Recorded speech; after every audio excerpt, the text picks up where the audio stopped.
Mas pinatibay ang seguridad kay Pangulong Vladimir Putin at iniiwasan niyang lumabas ng kanyang bunker. Biglang pinaigting ng Kremlin ang mga hakbang sa seguridad sa paligid ni Putin kasabay ng sunod-sunod na pagpatay sa mga sundalong Ruso at lumalaking pangamba tungkol sa posibleng kudeta na maaaring mangyari anumang oras ngayon. Ito ay partikular na binanggit sa ulat ng European Intelligence. Bagaman tila kabalintunan kay Sergei Shoigu, dating ministro ng depensa ng Rusya, iniugnay ang posibilidad ng pag-aaklas, ngunit hindi lamang sa kanya. Ayon sa ulat, tumigil na si Vladimir Putin sa paggama ng tirahan at pagbisita sa pasilidad militar. Lahat ng kanyang pahayag ay naitala na maaga upang hindi malaman agad ang kanyang lokasyon. Bukod pa rito, dahil sa lumalawak na abot ng Ukrainian drone attacks, nag-aalala ang Kremlin sa posibleng drone attack kay Putin.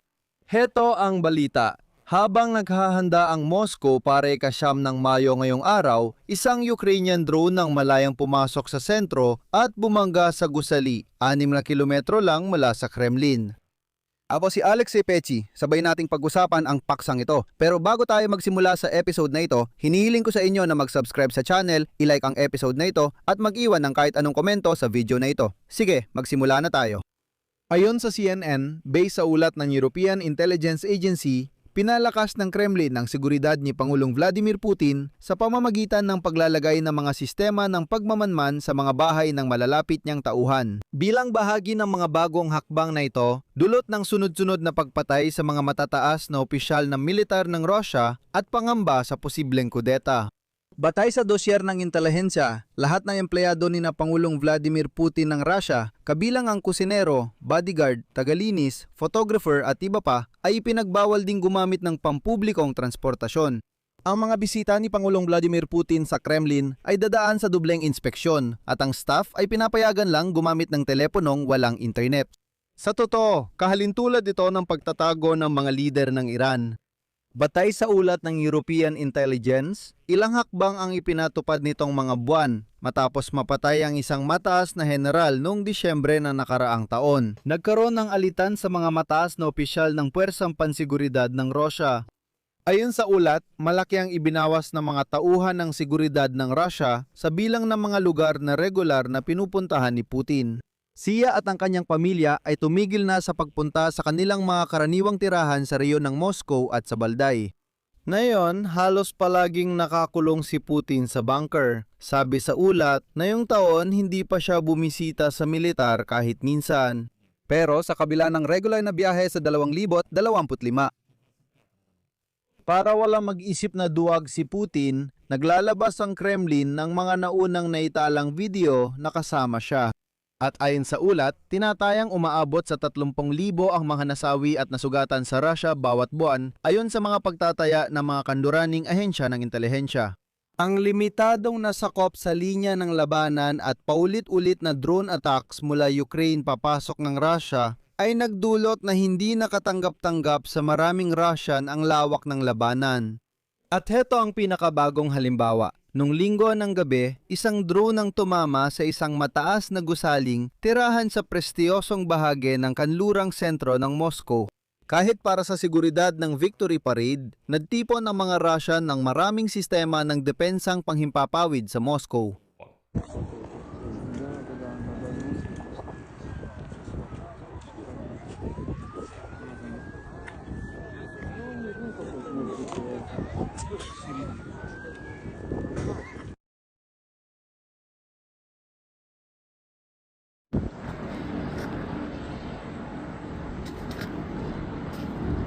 Grabe. Grabe.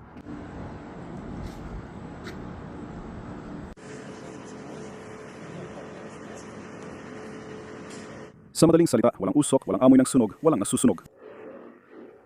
Ang daming sasakyan, hindi ko maintindihan kung bakit nandito.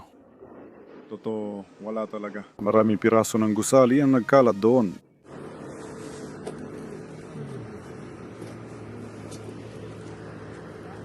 May mga pulis, tow truck at maraming usisero mula sa mga bahay na iyon. Sa may ika-35 palapag sa kabila ang sumabog.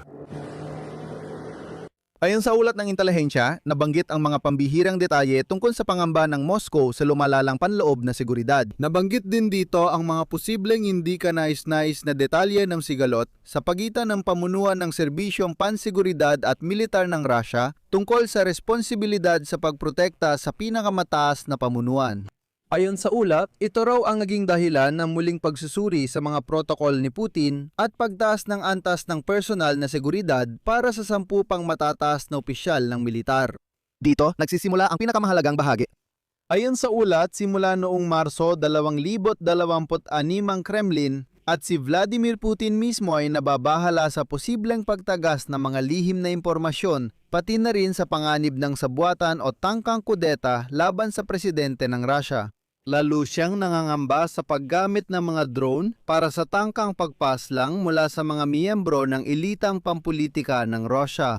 Ang pinakakapansin-pansing konklusyon ay may kaugnayan sa dating pinagkakatiwalaan ni Vladimir Putin na si Sergei Shoigu. Ayon sa ulat ng intelihensya, ang dating ministro ng depensa na tinanggal sa posisyon at kasalukuyang nagsisilbing kalihim ng Security Council ay konektado sa panganib na kudeta sa gobyerno. Dahil si Shoigu ay nananatiling may malaking impluensya sa pinakamataas na pamunuan ng militar. Maaring magdulot na masamang epekto kay Putin ang kanyang ginagawa. Sa dokumento, binanggit na ang pag-aresto sa dating deputy at malapit na kaalyado ni Sergei Shoigu, si Ruslan Salikov, noong 5 ng Marso ay itinuturing bilang, ayon sa CP, paglabag sa hindi opisyal na kasunduan ng proteksyon sa pagitan ng mga elite na nagpapahina sa posisyon ni Shoigu at nagpapataas ng posibilidad na siya mismo ay maging target ng investigasyong legal. Idinagdag ko na iniulat ng Komite ng Investigasyon ng Russia noong Marso ang pag-aresto kay Chalikov dahil sa paglustay ng pondo, money laundering at panunuhol. Laging may ulat ng korupsyon sa elite ng militar ng Russia, pero mas dumami ito mula nang simula ng Russia ang pananakop sa Ukraine. Maaring mangamba si Shoigu na siya na ang susunod kaya, baka subukan niyang kumilos muna. At tama namang isinulat ng CNN dito na ayon sa kanilang CP, ang uri ng ganitong mga impormasyong pang-impormasyon ay nagpapahirap sa pagbiripika ng ilang detalye.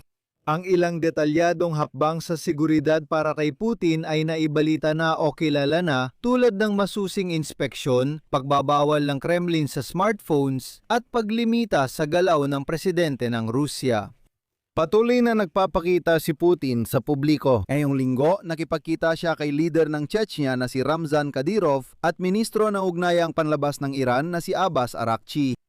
Ngunit ang mga detalye ng mga bagong hakbang sa seguridad para kay Putin ay lumitaw ilang araw matapos ianunsyo ng Moscow ang malalaking pagbabago sa parada ng tagumpay sa Red Square sa 9 ng Mayo. Ngayong taon, walang mabibigat na armas tulad ng mga nakabaluting sasakyan at mga misail sa kadanapan. Sa Kremlin, ikinabit ang mga hakbang na ito sa posibleng drone attack ng Ukraine sa parada. Ngunit ayon sa ulat ng intelihensya, ang mga bagong hakbang ay bagyang naudyok ng matinding pagtatalo sa pagitan ng mga matataas na opisyal sa isang pagpupulong sa Kremlin noong katapusan ng nakaraang taon kasama si Putin.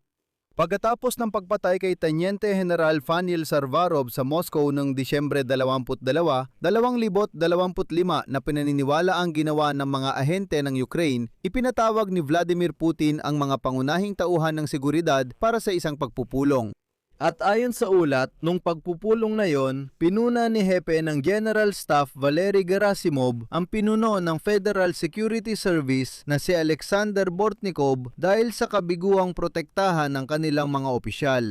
Na sila naman ay nagreklamo tungkol sa kakulangan ng mga mapagkukunan at tauhan para magawa ang trabahong ito. At pagkatapos ay isang CP mula sa ulat ng European Intelligence. Pagkatapos ng tensyonadong pagpupulong, nanawagan si Vladimir Putin ng kalmado, nagbungkahi ng ibang paraan ng pagtatrabaho at inatasan ng mga kalahok na magsumite ng solusyon sa loob ng 1 linggo. Ang mabilisang solusyong ito ay kinapapalooban ng pagpapalawak ng kapangyarihan ng sariling federal na serbisyo ng proteksyon upang tiyakin ang kaligtasan ng 10 pang matataas na komandante bukod pa kay Gerasimov mismo. Alam nyo, tatapusin ko ang episode na ito sa pamamagitan ng isang CP mula sa CNN. Ang paglalatala ng ulat ng intelihensya ay nagpapakita ng pagtatangkang kumapit sa pag-asa ng mga opisyal ng Europa na ayon sa mga kritiko, matagal ng tanging estratehiya laban sa Rusya sa Ukraine. Hintayin ang pagbagsak nito mula sa loob.